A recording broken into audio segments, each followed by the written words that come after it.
Pope Francis visits the town of L'Aquila in central Italy, 13 years after the devastating earthquake. Serbia and Kosovo have reached an identity document deal to facilitate free movement across their borders after tensions soared between Pristina and Belgrade last month. Tripoli's Municipal Council and the United Nations are calling for an immediate ceasefire in the capital as the death toll continues to rise. London and Washington are training Ukrainian soldiers in the use of underwater mining drones to neutralize mines spread across the Black Sea. 13 years after the devastating earthquake, which killed over 300 people and left 66,000 people homeless, Pope Francis paid a visit to the town of L'Aquila in central Italy. Equipped with a hard hat, he was escorted around St. Maximus Cathedral and later delivered the annual Celestinian pardon in the Colle Maggio Basilica. Speaking afterwards, Francis praised residents for their strength through hardship. You,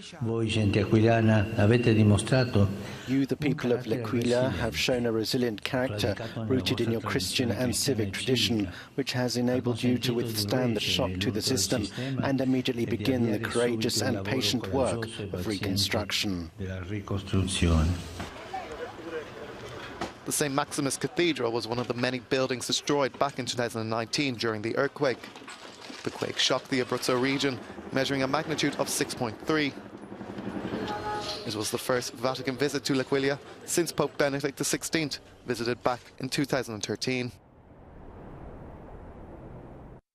Kosovo and Serbia have ended a dispute over identity documents, settling one of the problems between the estranged Balkan neighbours. Last month, Pristina said Serb-issued IDs and vehicle licence plates would no longer be valid on its territory, just as Kosovo-issued ones are not valid in Serbia. But after a series of EU-mediated talks, Brussels says a landmark deal has been reached.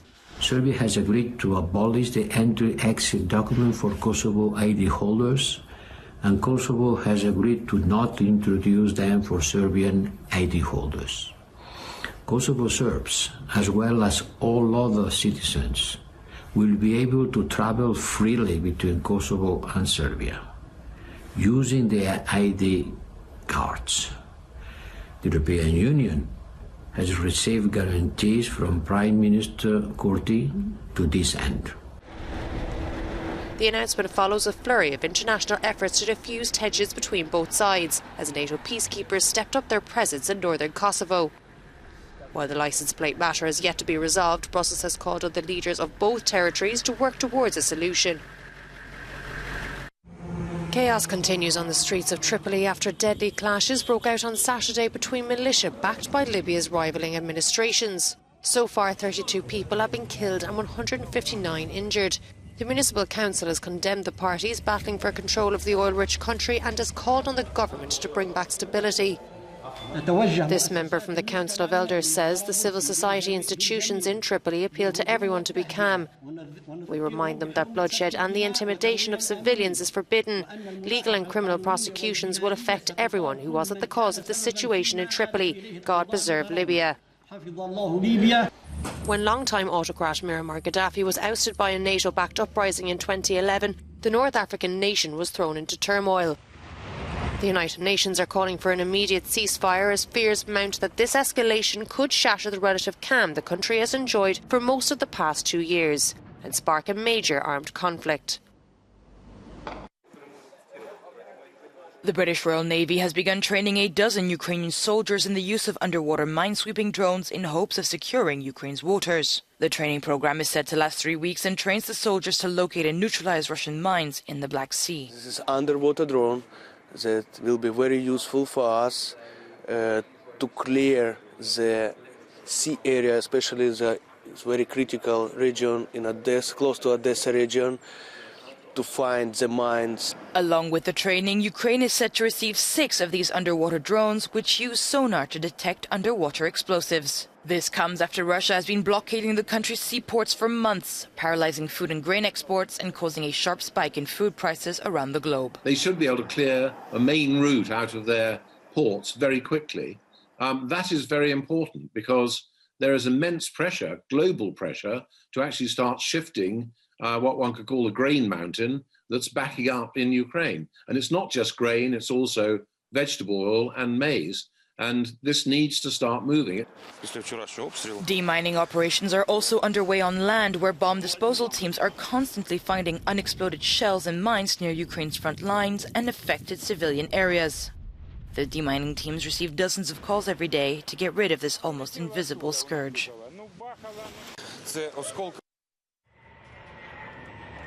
Poland and the Czech Republic have agreed to protect Slovakia's airspace as the country seeks to retire its 11 Soviet-era fighter planes. The three countries signed the agreement, which will allow the Polish and Czech air forces to patrol Slovak skies until the arrival of newer, more modern planes and ensure quick response in case of air border violations. The Russian MiG-29s will be replaced by American F-16s and are set to be delivered by 2024. The Slovak Defense Minister, Jaroslav Nad, said that the decommissioned fleet may be donated to its neighbor Ukraine, who is currently at war with Russia, under certain conditions. To sign the contract for the K2 tanks. Meanwhile, Poland has signed an almost €6 billion arms contract with South Korea in an effort to increase its defense and deterrence capabilities. In what is thought to be South Korea's biggest ever arms deal, 180 K2 tanks and over 200 K9 howitzers will be supplied to the Eastern European country. Polish soldiers are set to visit Seoul in October to familiarize themselves with the equipment. Northern Serbia has become the epicenter of a migrant crisis. More than 10,000 refugees, mostly from Asia and North Africa, have made the journey to the Balkan country.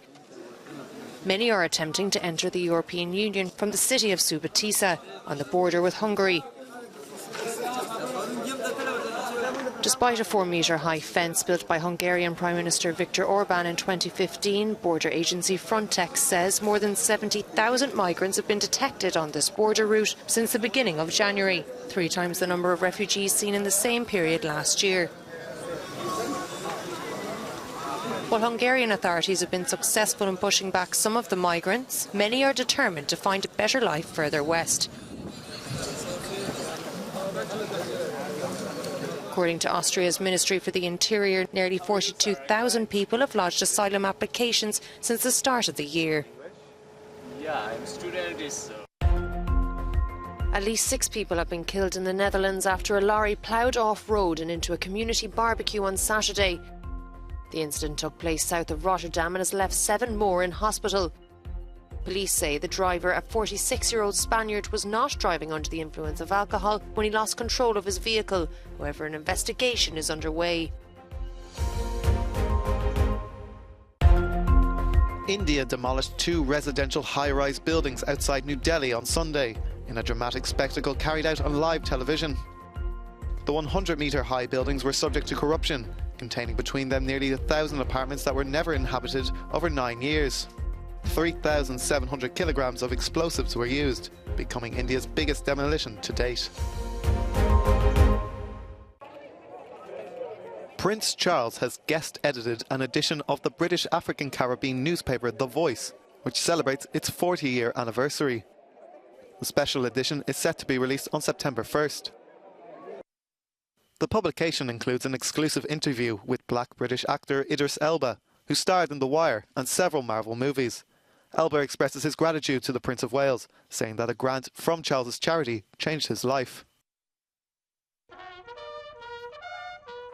Prince Charles says that over the last 4 decades, with all the enormous changes they have witnessed, Britain's only surviving black newspaper has become an institution and a crucial part of the fabric of British society.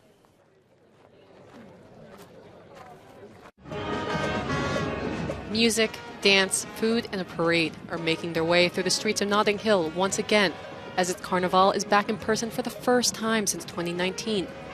The famous Notting Hill Carnival is the 2nd largest in the world and is back after going temporarily online during the first 2 years of the pandemic.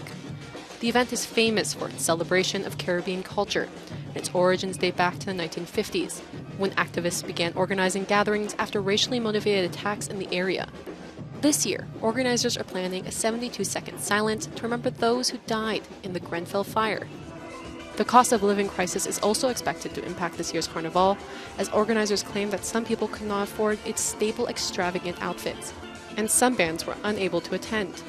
Despite this setback, millions are expected to take part in this year's carnival.